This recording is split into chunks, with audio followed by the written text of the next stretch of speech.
인생 생존 경제라는 주제에서 가장 적합할 것 같아서 다루기로 했습니다. 이 화폐 가치 하락은 문재인 때부터 시작됐거든요. 여러분들을 누군가 부자로 만들어 줄 수는 없어요. 그게 어떤 전략이든 어떤 전술이든. 근데 위험은 있잖아요. 해소하도록 도울 수 있습니다. 왜 이게 안 되느냐? 이거는 스스로 자기만의 길을 가는 거예요. 고인물. 예를 들어 중국이 지금 현재 996 근무제 하잖아요. 근데 실리콘밸리는 지금 007 근무제 하거든요. 7시간 회사에 자고 하루 종일 일하는 거예요. 근데 그거 재산이 있는 사람들이 그 엔비디아 같은 경우 50% 이상이 300억 자산가예요. 근데 이 사람들이 밤새 야근을 하고 그런다고요. 이런 고인물 플레이들을 누가 대신 해줄 수가 없습니다. 고인물 플레이를 하는 것이기 때문에. 근데 위험은 해소하도록 알려주고 도와줄 수도 있죠. 그래서 국채 폭발, 환율 상승, 화폐 가치 하락은 문재인 때부터다. 이거 다 알잖아요. 아는 사람들은. 제가 스레드를 시작했는데 유튜브와 달리 스레드를 하다 보면 좌파들의 선동 프레임이 변하는 게 쫙 느껴져요. 제 입장에서는 이게 데이터가 중요한데 이게 왜 그러냐면 이거 더 이상 이 프레임이 안 먹히겠다 해서 전환하는 변곡점이기 때문입니다. 그래서 공정이 옳다고 생각하는 규율, 즉 프레임을 파악하고 변화 과정을 추측할 수 있기 때문입니다.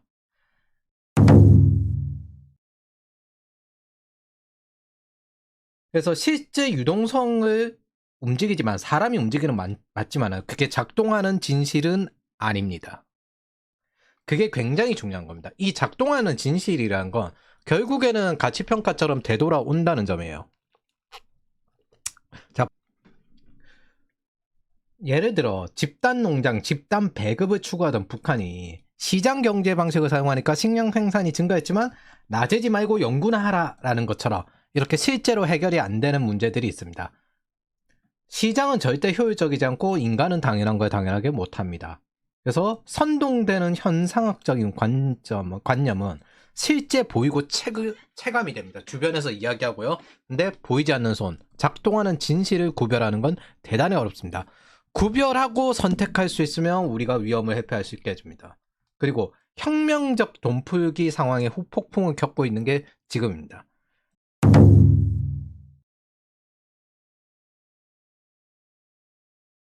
자, 이재명 행정부의 문재인 때와 같은 이 돈풀기는 X86 지갑 채우기입니다. 즉, 이들은 지금 현재 역겨운 착취 압제자입니다. 임기 시작 전에 뭘 했냐면 국민연금 요율 상승을 했어요. 반자파 성향인 청년들의 경제권을 털고 자파 성향인 X86의 지갑에 돈을 뻥튀기 해주기 위한 수단이고 문재인 때도 그랬죠. X86 자산이 늘어나는데 20대 명목소득이 떨어졌어요. 그러면서 20대 너네들이 노력이 부족해서 안 되는 거야 이 지랄을 해댔죠. 자, 문재인 때 알게 된 방법이 뭐냐면 공상당원이 1억 명인데 여기에 3억의 가족이 달린 것처럼 만들면 된다는 겁니다. X86과 지금 현재 레디컬 페미니즘 기본소득 세력은 현재 공산당 간부와 같은 혁명 엘리트 세력이 되려고 합니다. 경제권을 이렇게 장악할 수 있다. 2025년 3월 국민연금 18세 자동가입. 이거 선거 전이거든요.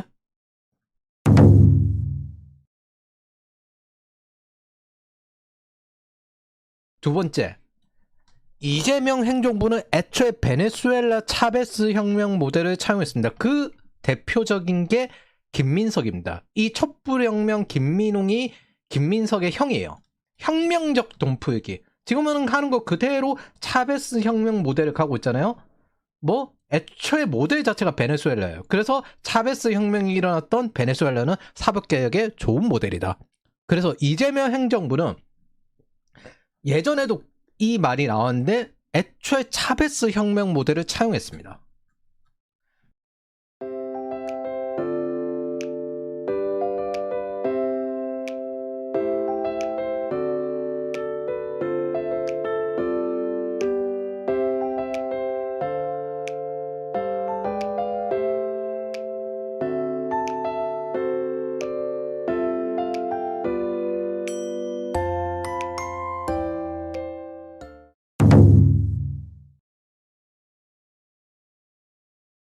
세 번째, 이 환율 상승은 문재인 때부터 시작했습니다. 화폐 가치 하락, 이걸로 인해서 부동산 상승은 노무현 때부터 경고했고요. 윤석열 정권은 쌍둥이 적자 3고로 시작했는데 인플레이션을 잡기 위해서 최대한 돈 푸는 것을 줄였습니다. 이걸 탄핵을 30분 하고 소비 쿠폰을 지속 주장한 게 이재명입니다. 자, 시작했을 때가 쌍둥이 적자 3고로 윤석열 정권이 시작을 했거든요. 그리고 30번 탄핵했습니다. 그 과정 동안. 2021년 소비 쿠폰을 주장했었는데 2024년에도 소비 쿠폰을 주장했고 그거 계속 거부했죠. 중국도 소비 쿠폰 주는데 우리는 왜 안 주냐 라면서. 그래서 2023년 11월에 그거랑 싸우면서 탄핵하려면 해라. 근데 재정 쓰면 물가 때문에 서민이 죽습니다. 근데 그 서민이 지금 현재 좌파 지지자라면 죽어야지. 스스로 택했지. 왜 우리가 피해를 입어야 됩니까? 이 화폐 가치에 대해서 노무현 때부터 경고해가지고 문재인 때 지금 세들이 또 경고해 왔거든요. 그런데 지금 현재 우리가 지금 이 환율 하락을 겪고 있죠. 원화 자산 가치가 점점 줄어들고 있어요. 이건 우리가 순전히 피해자인 겁니다. 저들의 공격인 거고. 근데 저들이 스스로 그 공격을 하다가 나가 떨어져서 무너진다면 그건 좋은 일인 겁니다. 좌파 지지자는 인플레이션과 환율의 대가를 받아야 합니다. 피해는 오직 우리만 있고 반좌파가 있고 좌파 지지자는 피해가 아니라 스스로 공격하다가 나가 떨어진 겁니다. 대가입니다. 탄핵하려면 하십시오. 그러나 지금 재정을 확장하면 서민이 죽는다. 이게 2023년 11월이에요. 이거 댓글 지금도 가보면 있잖아요. 좌파 지지자들 댓글 가득하거든요. 이 사람들 처참하게 죽어도 스스로 만든 함정인 겁니다. 동정할 가치도 없고 불쌍해할 가치도 없습니다. 처참하게 대가를 치러야 될 사람들인 겁니다. 이걸 막고 이 환율 상승하고 인플레이션 나는 걸 막고 있을 때 등에 칼을 찍었고 우리는 거기에 피해를 받은 겁니다. 즉 우리가 칼이 찔린 거지 저들이 칼을 찔린 게 아닙니다.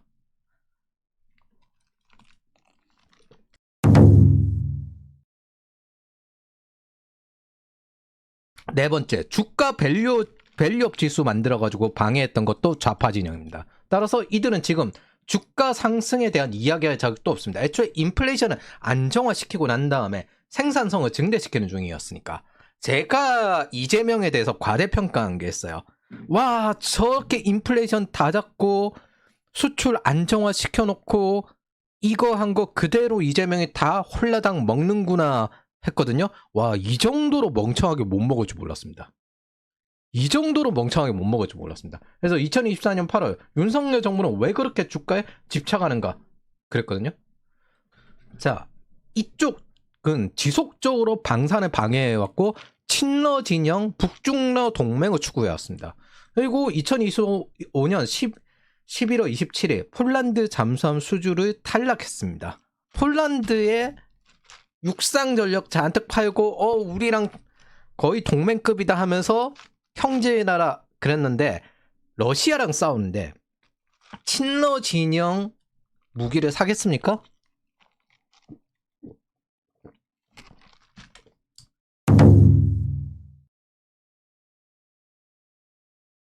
다섯 번째, 그리고 이건 좌파 지지자들이 우리의 재산을 노리고 하는 공격입니다. 그러니까 철저히 방어해야 됩니다. 그리고 반격해야 됩니다. 목적은 승리지 방어 아니에요. 승리 조건은 저들에게서 경제권, 행정권 등 각종 사회의 조직권을 가져오는 것입니다. 지금 장악되어 있어서 힘든 거예요. 근데 가장 큰 착각이 이거예요. 정치나 돈을 노리지 말라? 그럼 도대체 그건 다시 그 빈자리에 다시 좌파가 장악해야 된다는 겁니까? 빼앗고 적과 싸우는데 사용하고 그리고 멸공되어야 그래야 승리입니다. 이 조직을 장악하고 난 다음에 끝나는 것도 아니에요. 지속적으로 이 장악력을 강화시켜서 상대를 공격해서 그때부터 반격의 시작인 거예요. 적은 그렇게 하는데 당신은 안 하겠다는 건 패배하겠다는 겁니다. 샌드백질 당하는데 익숙해지지 마십시오. 이건 생존 투쟁이며 존엄을 거는 전쟁입니다. 그러니까 스스로 죽을 자들에게는 전 무관심합니다. 최근에 이거 제가 글 올린 거 문재인 때부터 시작됐다고 글 올린 거 이거 괴롭힘이라고 하는데 언론에서 괴롭힘 기준점이 있어요. 공인이랑 집단은 괴롭힘 기준이 안 됩니다. 비판 기준이 됩니다. 특정한 개인을 정해가지고 할 때 그게 괴롭힘 기준이 되는 거예요. 사실적시 명예훼손도 그 기준이거든요. 근데 그거 폐지하면 사실적시에 관해서는 괴롭히면 안 되는 겁니다. 그래서 이건 괴롭힘이 아닌 거예요. 여러분들이 시진핑 찢어져라, 그리고 CCP하고 짱깨, 북깨 이거 혐오 아닙니다. 지네들끼리 짓거리는 용어지 집단에 관련된 비판이기 때문에 괴롭힘이 아닌 거예요. 제가 적었던 게 뭐냐면 재앙은 방치된 문제와 함께 온다. 국채 문제 경고한 게 문재인 때부터고, 자산 이민자 경고한 게 문재인 때부터고, 인플레이션과 쌍둥이 적자 3고는 문재인 때부터고, 월세 폭등은 문재인 때부터고, 중국 문제 방식은 문재인 때부터다. 플랫폼 국감으로 청년 일자리와 이직처가 없어져 갑질이 다시 돌아온다고 한 것도 문재인 때부터고, 그러니까 좌파 지지자야, 니들이 한 짓에서 스스로 죽어라. 이 모든 건 반좌파들이 다 경고했는데 고이 죽고 스스로 선택했고 스스로 무덤을 판 겁니다. 이 모든 재앙은 좌파 지지자들이 스스로 만들었고 샌드백으로 참았던 어중간한 족속들이 동정한 대가입니다. 뭐 돈과 권력을 추구하지 않아? 그럼 도대체 왜 싸우는데? 존엄을 포기하고 그대로 내려 박혀야지. 죽을 거면 남 끌어들이지 말고 혼자 죽으라고 하십시오. 우리는 위험을 회피하기 바쁩니다. 물귀신처럼 아귀처럼 크랩 멘탈리티처럼 굴지 말고 그 합쳐져서 동정하는 사람들 다 합쳐서 같이 죽으십시오. 근데 남한테 같이 동정하라고 하지 마십시오. 도와달라고 하지 마십시오. 우리는 살 거고 스스로 자립해 나가면서 방어할 겁니다. 자멸하는데 남을 끌어들이지 마십시오. 그리고 여러분들도 끌려가지 마십시오. 우리는 그러려고 작동하는 진실을 보려고 노력하고 선택하고 숫자를 보는 겁니다. 자, 국채 폭발, 환율 상승, 화폐 가치 하락은 문재인 때부터고요. 요때가 임기 시작이에요. 5월 10일인가. 그래서 2022년 5월 10일. 이게 2024년 12월부터 직무 중단됐거든요. 그래서 사실상 여기쯤이에요. 여기 어딘가입니다. 그리고 달러 인덱스는 그 당시에 이제 100이 넘어갔었죠. 지금 현재 달러 인덱스가 저점인데 요 상태인 겁니다.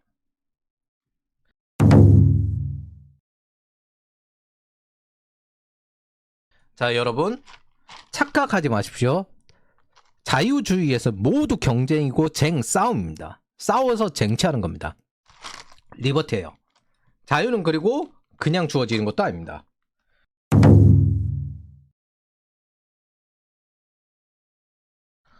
불씨가 작을 때 방치해서 여기까지 왔으니까 이 재앙은 쉽게 해결될 수준이 아닙니다. 1200원대 환율 보려면요 어마어마한 고통이 필요할 겁니다. 다들 대비하십시오. 그리고 한 푼이라도 달러를 벌려고 할 수 있는 게 우리의 힘입니다. 우리가 지금 현재 저 돈 푸는 걸 막을 수 있나요? 막을 수 없습니다. 그러면 우리는 뭐 달러를 한 푼이라도 벌려고 하고 달러로 환전시키려고 노력을 해야 합니다. 그야말로 이게 생존 경제에 적합하지 않습니까?